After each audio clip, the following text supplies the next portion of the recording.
দেখুন, বিংশোত্তরী মহাদশা। বিংশোত্তরী মহাদশা হচ্ছে এই যে এখানে যে দেখতে পাচ্ছেন যে চারটি শুক্র, সূর্য, চন্দ্র, মঙ্গল, এগুলি পরস্পর বিংশোত্তরী মহাদশায় সাজানো রয়েছে। এই বিংশোত্তরী মহাদশা কী?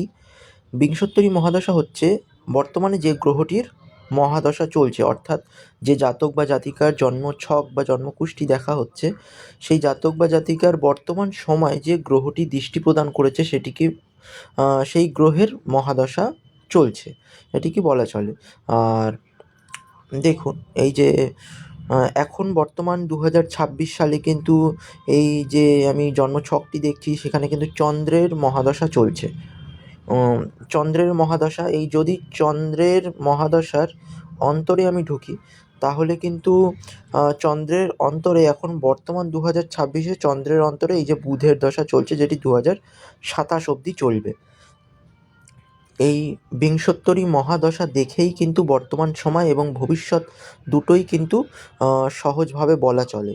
শুধুমাত্র জন্মছক দেখে ব্যক্তিত্ব বিচার করা সম্ভব, কিন্তু বর্তমানে কী চলছে তার জীবনে বা ভবিষ্যতে কী হতে চলেছে, এই দুটিকে বলতে গেলে কিন্তু এই দশা আর অন্তর্দশা, অর্থাৎ বিংশোত্তরী মহাদশা এবং বিংশোত্তরী অন্তর্দশা দুটোরই কিন্তু প্রয়োজন।